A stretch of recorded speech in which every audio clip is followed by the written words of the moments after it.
and will never be compromised because of EU aid or any other thing. Government's position is that we are pulling out completely from the Article 8 political dialogue with EU and its affiliated institutions because the conditions and timelines imposed by them are unacceptable and will never be implemented. They are not for dialogue or negotiations, and period. Looking at the EU submission, Honourable Speaker, we find it very insulting, to say the least. Lack of respect for our independence and sovereignty. We are not averse to dialogue with anybody, but we demand respect and nothing less. But let us ask ourselves, who is raising this red flag here? Do they have the moral authority? For hundreds of years, these Europeans pillaged and looted Africa with disastrous consequences. And it is being felt up to today. And that is abject poverty. We believe that they should apologize and then compensate Africa for both colonialism and slavery, and then, and only then, will the Gambia consider talking to them on these issues. Honourable Speaker, we have our laws, and they are adequate as they are now. Whatever action is taken here is within the dictates of the laws. They have their own laws. But we can pinpoint many flaws in their systems. They are not perfect, and that is very clear to all of us, and in fact, there is no perfect system in the world. But let's ask again, do they have the moral authority? Look at the treatment being meted out to Muslims, to blacks, to Africans in their countries. Look at the injustices that we can clearly see being carried out with impunity, and nothing is said or done about it. Honourable Speaker, Honourable National Assembly members, what these people want is to bring chaos and anarchy in our country. Quoting my boss, His Excellency the President, this desire of theirs will never happen in billion years. Freedom of the press, Honourable Speaker, freedom of expression, I say let them give us a break.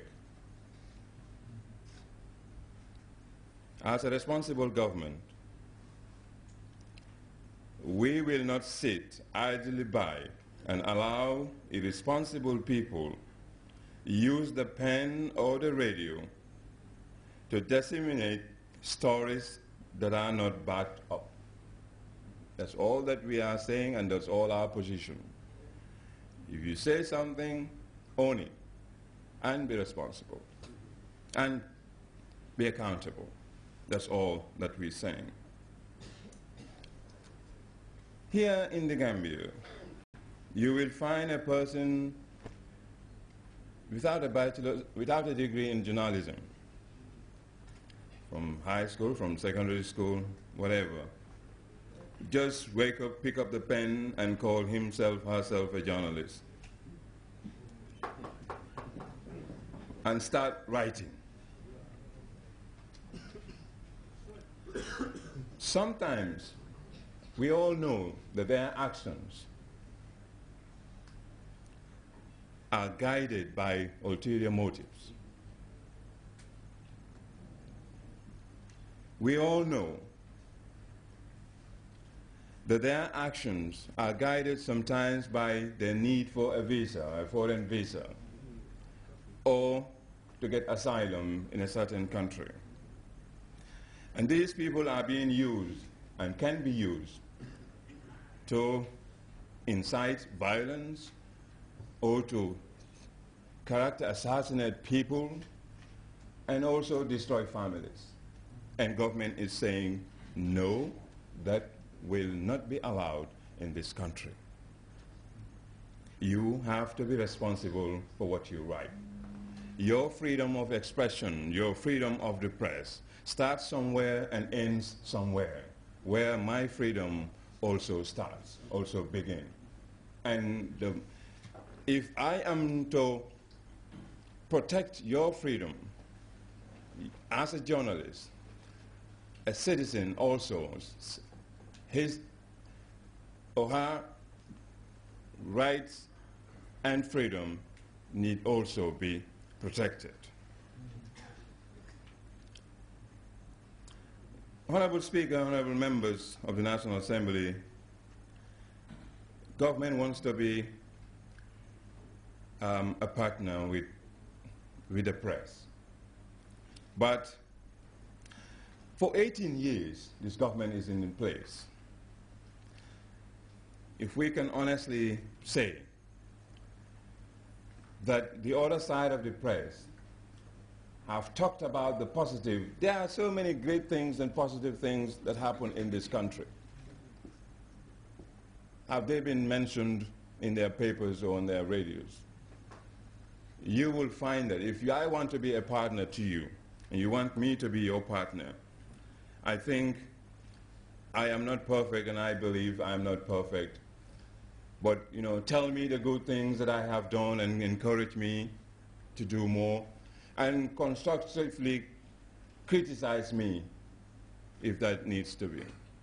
But all the time, you say you want me to be a partner, and you're just pointing at me, saying all bites of bad things, you know, about me, which are unfounded, but not, you know, reflecting on the positive things government has done for this country.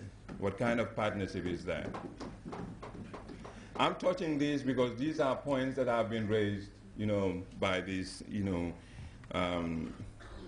EU crazy guys.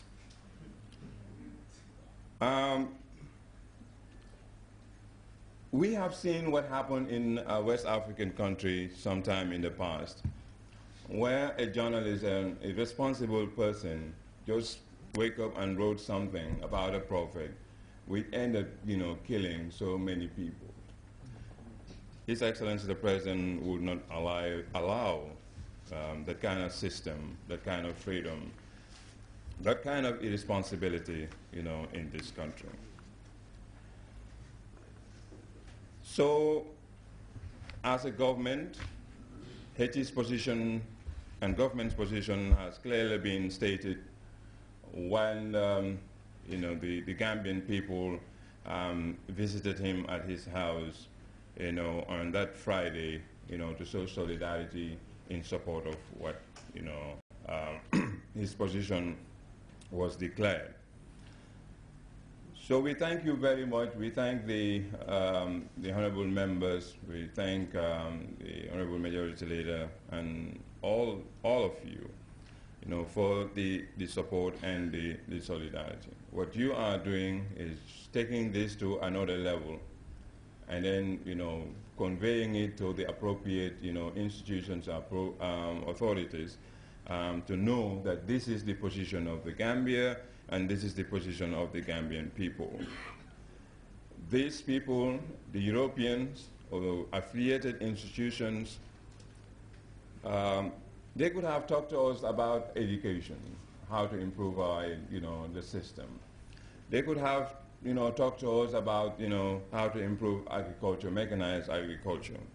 They could have talked about, you know, improving our health facilities and providing drugs and all that. But they are not interested in that. What they are interested is to pick on us, and they think we are small, but we are very dignified, and we know who we are, and we will continue to defend and